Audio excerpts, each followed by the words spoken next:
বাংলাদেশ নৌবাহিনীর ইতিহাসে এমন একটি আপগ্রেড এসেছে যা পুরো বঙ্গোপসাগরের শক্তির সমীকরণ বদলে দিতে পারে। মাত্র 650 কোটি টাকায় কিভাবে একটি পুরনো যুদ্ধজাহাজ হয়ে উঠেছে আধুনিক সমুদ্র যুদ্ধের ভয়ঙ্কর ঘাতক। পিএনএস বঙ্গবন্ধু কি সত্যিই বদলে দেবে বাংলাদেশের নৌযুদ্ধের ভবিষ্যৎ?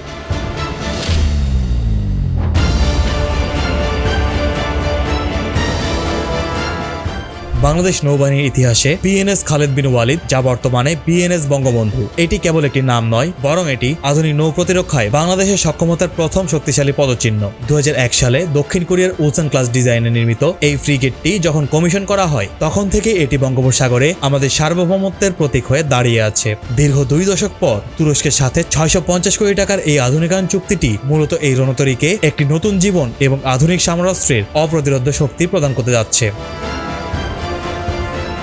প্রতিরক্ষা বিশ্লেষকদের মতে একটি যুদ্ধজাহাজের কার্যকারিতা কেবল তার কাঠামোর উপর নয়, বরং তার সেন্সর এবং তার অস্ত্র ব্যবস্থার উপর নির্ভর করে। 650 কোটি টাকার এই বিনিয়োগের মাধ্যমে জাহাজটিতে যে আমূল পরিবর্তন আনা হচ্ছে তা বর্তমান সময়ে হাইব্রিড নৌযুদ্ধের জন্য অপরিহার্য। বিশেষ করে দক্ষিণ এশীয় অঞ্চলে ক্রমবর্ধমান সামরিক প্রতিযোগিতার মুখে এই আপগ্রেডটি বাংলাদেশের জন্য একটি কৌশলগত বাধ্যবাধকতা ছিল। এই আধুনিকায়ন প্রক্রিয়ায় সবচেয়ে শক্তিশালী দিক হলো তুর্কি প্রযুক্তির ATMCA অ্যান্টিশিপ মিসাইল সিস্টেম। 220 থেকে 250 কিলোমিটার পাল্লার এই মিসাইলটি যুক্ত হওয়ার ফলে বিএনএস বঙ্গবন্ধুর অপারেশনাল রেঞ্জ বা আক্রমণের পরিধি বহুগুণ বৃদ্ধি পাবে। এটি একটি সি স্কিমিং মিসাইল, যা রাডারের চোখ ফাঁকি দিয়ে সমুদ্র পৃষ্ঠের খুব কাছ দিয়ে উড়ে গিয়ে লক্ষ্যবস্তুতে আঘাত করতে সক্ষম। এর ফলে বঙ্গোপসাগরের গভীর সমুদ্রে যে কোনো প্রতিকূল পরিস্থিতি মোকাবেলায় বাংলাদেশ এখন অনেক বেশি আত্মবিশ্বাসী। প্রতিরক্ষামূলক ব্যবস্থার ক্ষেত্রে গোগদেনে CIWS স্থাপন করা একটি যুগান্তকারী সিদ্ধান্ত। আধুনিক যুদ্ধে ড্রোন এবং গাইডেড মিসাইলের হামলা সবচেয়ে বড় হুমকি হিসেবে আবির্ভূত হয়েছে। গোগদেনের সিস্টেমটি স্বয়ংক্রিয়ভাবে ইনকামিং থ্রেট শনাক্ত করে প্রতি মিনিটে কয়েক হাজার রাউন্ড গুলি বর্ষণের মাধ্যমে তা আকাশে ধ্বংস করতে সক্ষম। একটি মাল্টিলেয়ার ডিফেন্স সিস্টেম হিসেবে এটি জাহাজটিকে একটি অভেদ্য দুর্গে পরিণত করবে। অর্থনৈতিক দৃষ্টিকোণ থেকে বিশ্লেষণ করলে দেখা যায় 650 কোটি টাকায় এই পর্যায়ের একটি আপগ্রেড অত্যন্ত সাশ্রয়ী। আন্তর্জাতিক বাজারে সমমানের একটি নতুন ফ্রিগেট ক্রয় করতে বর্তমানে কমপক্ষে 4000 কোটি টাকার বেশি প্রয়োজন হয়, অর্থাৎ মাত্র 15 থেকে 20% ব্যয়ে বাংলাদেশ তার একটি পরীক্ষিত যুদ্ধজাহাজকে 2030 সালের প্রযুক্তিগত মানে উন্নতি করছে।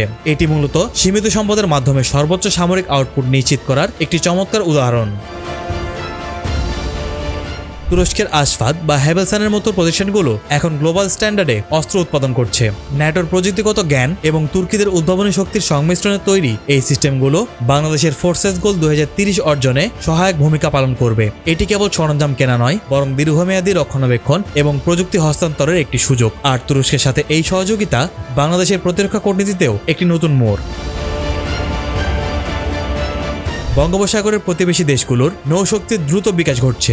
বিশেষ করে মায়ানমারের নৌবাহিনীর সক্ষমতা বৃদ্ধি এবং ভারতের ব্লু ওয়াটার নেভি হয়ে ওঠার উচ্চাকাঙ্ক্ষার মাঝেও বাংলাদেশকেও নিজের অবস্থান সুসংহত করতে হচ্ছে। আধুনিক সেন্সর এবং ইলেকট্রিক ওয়ারফেয়ার স্যুট সমৃদ্ধ পিএনএস বঙ্গবন্ধু এখন একটি সেন্ট্রালাইজড কমান্ড সেন্টার হিসেবে কাজ করতে পারবে, যা পুরো নৌবহরকে নেতৃত্ব দিতে সক্ষম। আঞ্চলিক প্রেক্ষাপটে এই উন্নয়ন অত্যন্ত তাৎপর্যপূর্ণ বলে মনে করছেন দেশের সামরিক বিশ্লেষকরা। বাংলাদেশে এই পদক্ষেপে আপনি কি মনে করছেন জানান কমেন্টে।